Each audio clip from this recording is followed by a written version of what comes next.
Welcome back to my channel. আমি প্রিয়াঙ্কা। আমি আজকে আবার একটা অন্য রান্না নিয়ে চলে এসেছি।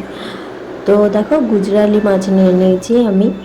তো তোমরা হয়তো অনেকেই চেনো গুজরালি মাছ। তো ওই মাছগুলোকে আমি পিস পিস করে কেটে নিয়েছি, ভালো করে ধুয়ে নিয়েছি, নিয়ে নুন হলুদ মাখিয়ে নিচ্ছি। এবারে আমি মাছটাকে ভেজে নেব। তো গুজরালি মাছ হয়তো অনেকেই চেনো, বাজারে কিনতে পাওয়া যায়, সব জায়গাতেই পাওয়া যায়।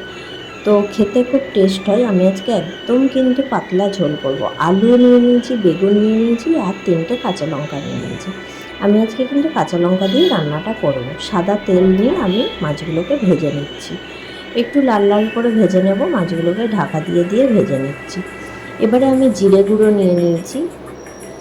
জিরে গুঁড়ো নিয়ে আমি কিন্তু ওই ভাজা তেলটার মধ্যে আমি একটু কালো জিরা ফোড়ন দিয়ে সবজিগুলো দিয়ে ঢাকা দিয়ে দিচ্ছি। একটু ভাজা ভাজা হয়ে যাওয়ার পরে আমি কিন্তু নুন হলুদও দিয়ে দিয়েছি, আর লঙ্কাগুলোও কিন্তু দিয়ে দিয়েছি। এবার ঢাকা দিয়ে আমি ভাজা ভাজা করে নিচ্ছি। একটু ভাজা ভাজা হয়ে যাওয়ার পরে আমি জিরে গুঁড়োটা জল দিয়ে গুলে দিয়ে দিয়েছি। ভালো করে কষিয়ে নিয়েছি যতক্ষণ তেল না বেরিয়েছে। তেলটা বেরিয়ে যাওয়ার পরে আমি মাছগুলো দিয়ে দেখো গরম জল দিয়ে দিয়েছি। দেখো, আমার কিন্তু রান্নাটা পুরো কমপ্লিট হয়ে গেছে, ভালো করে ফুটেও গেছে। খুব ভালো খেতে হয়েছিল, পাতলা ঝোল। তোমরা কিন্তু বাড়িতে করতে পারো, খেতেও খুব টেস্ট লাগে। আমি কিন্তু মাঝে মধ্যেই মাছের ঝোল নিয়ে আসছি, আর আরও অনেক কিছু সুন্দর সুন্দর আইটেম আনার চেষ্টা করছি। আর তোমরা আমাকে কিছু যদি আমার থেকে ইচ্ছা থাকে রান্না জানার, সেটা কিন্তু আমাকে কমেন্ট বক্সে জানিও।